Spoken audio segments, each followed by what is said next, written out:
मेरे प्यारे दोस्तों, नो पॉलिटिक्स प्लीज में आपका स्वागत है। दोस्तों,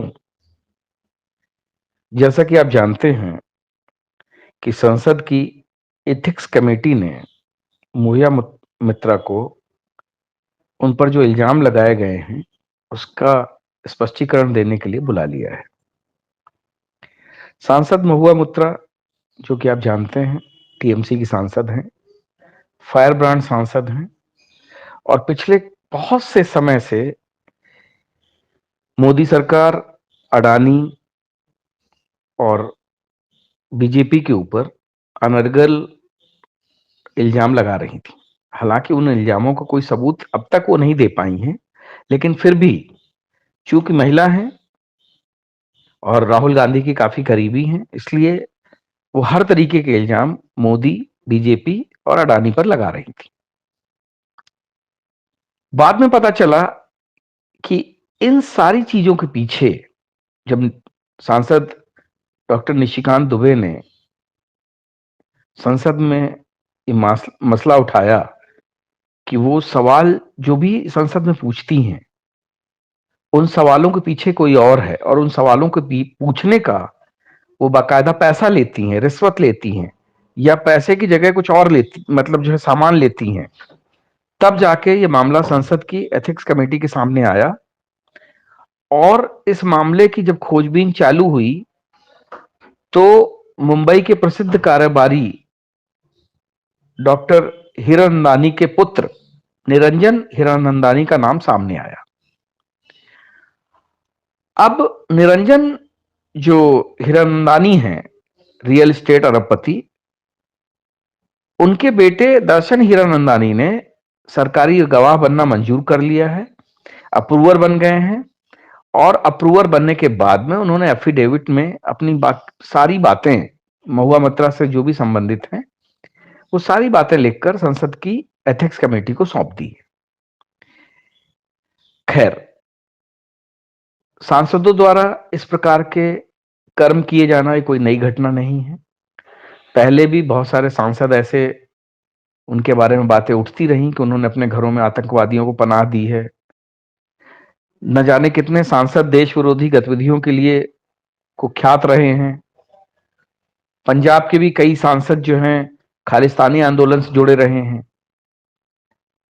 तो सवाल मेरा ये नहीं है कि महुआ मित्रा ने पैसे लेकर सवाल पूछा या पैसों के चलते उन्होंने अपनी जो संसद द्वारा उनको एक ईमेल आईडी दी जाती है, उसका पासवर्ड और लॉगिन आईडी सब उन्होंने एक बिजनेसमैन को सौंप दिया और दूसरों के पैसे पे ऐश करती रहीं। साथ ही साथ उस उद्योगपति के साथ उनके किस प्रकार के रिश्ते थे, अब वो तो धीरे धीरे उसकी परतें खुलेंगी, क्योंकि इससे पहले भी एक सांसद हैं टीएमसी की ही,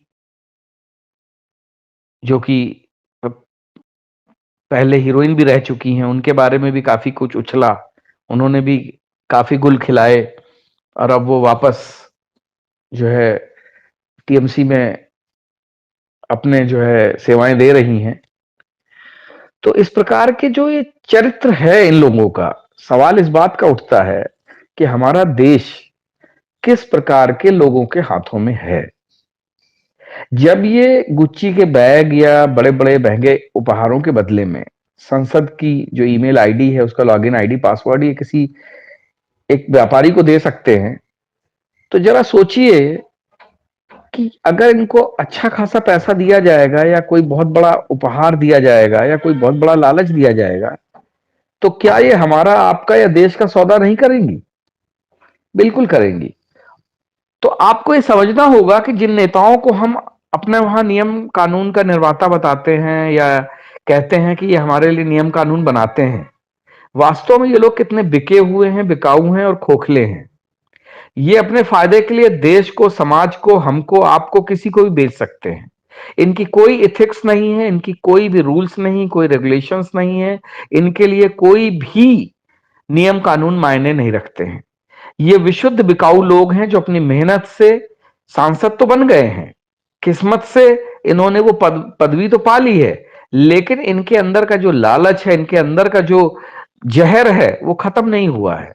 और ये इसी तरीके से देश को बेचते चले आ रहे हैं। आप याद कीजिए, एक समय था जब रूस के एक केजीबी के जो एजेंट था, उसने ये इल्जाम लगाया था कि भारत की संसद के आधे से ज्यादा सदस्य केजीबी के पे लिस्ट पे हैं, पेरोल पे हैं। तो अब आप सोच सकते हो कि इन सांसदों की, इन लोगों की कितनी ईमानदारी पे आप जो है भरोसा कर सकते हो, और ये किस तरीके से देश चलाएंगे। और ये आज से नहीं, बंटवारे से के समय से, उससे पहले से होता आ रहा है। आप याद कीजिए, बंटवारा हुआ, लाखों लोग मारे गए, ना नेहरू को कोई फर्क पड़ा, ना कोई गांधी को फर्क पड़ा, ना कांग्रेस को कोई फर्क पड़ा। जिन्ना अपना देश लेके चले गए, नेहरू ने अपना देश बना लिया। मरा कौन? मरा आम आदमी। और आज भी वही हो रहा है। ये नेता कभी भी किसी समय किसी को बेच सकते हैं। इनके लिए देश समाज कोई मायने नहीं रखता, इनके लिए सिर्फ पैसा मायने रखता है। महुआ मोत्रा कोई अपवाद नहीं है। महुआ मोत्रा महिला होने का फायदा उठा रही हैं, साथ ही साथ महुआ मोत्रा अपने सांसद होने के लिए जो जो फायदा उठा सकती हैं उसको उठा रही हैं। और यही कारण है कि उन्होंने दर्शन हीरानंदानी को फंसाया, एक वकील उसको फंसाया, जिसका कि कुत्ता उन्होंने जो है अपने वहां चुरा लिया, जिसके कारण उस वकील ने इनके पास ऊपर जो है इल्जाम लगाने शुरू किए, वरना पहले ये उसी वकील के साथ ही रह रही थी। तो अब आप समझ सकते हो कि इन लोगों की एथिक्स कितने अच्छे हैं, और ये लोग, संसद की जो एथिक्स कमेटी है वो इनके ऊपर क्या विचार करेगी। और एथिक्स नाम की जब इनके पास चीज ही नहीं है तो एथिक्स कमेटी इनका क्या कर लेगी। दोस्तों, देश बहुत ही खतरनाक वक्त से गुजर रहा है। हमें आपको ये बात सोचनी पड़ेगी कि इन नीति निर्धारक जो हमारे नेता हैं, इनसे हमें किस प्रकार अपने देश को चलाना होगा।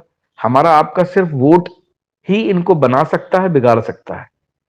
कृपा करके ऐसे लोगों को वोट न दें जो देश को बेचने की जुगाड़ में बैठे हों।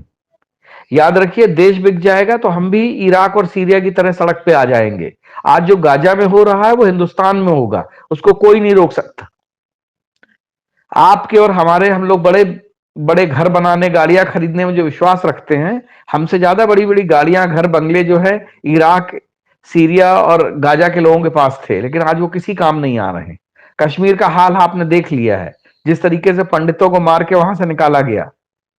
तो ये किसी के साथ भी हो सकता है। याद रखिए, अपनी सुरक्षा पे पहले ध्यान दीजिए। सुरक्षा सबसे पहले हमें देखनी है कि हम किस प्रकार की सरकार चुनते हैं, किस प्रकार के लोग चुनते हैं, क्योंकि सबसे पहले उत्तरदायित्व तो उन्हीं का आता है। इन बातों पे विचार कीजिए, और जो भी लोग ये सोचते हैं कि अरे हमारे वोट से क्या फर्क पड़ता है, उनको इन बातों की तरफ ध्यान जरूर देना चाहिए। और महुआ मोइत्रा जैसे सांसदों की तरफ भी ध्यान देना चाहिए कि ये लोग वक्त पड़ने पर सब कुछ बेच देंगे। इनके लिए ये देश, समाज और यहाँ के लोग कोई मायने नहीं रखते। इनके लिए सबसे बड़ा है इनका फायदा। बाप बड़ा ना भैया, सबसे बड़ा रुपया। ये उस तरीके के लोग हैं। तो दोस्तों, उन पार्टियों को, उन लोगों को बिल्कुल वोट न दें जिनके बारे में आपको पता है कि वो कब, कहां और कैसे आपको बेच सकते हैं, और जिनका इतिहास इसी बात की गवाही देते रहा हो। जय हिंद, जय भारत।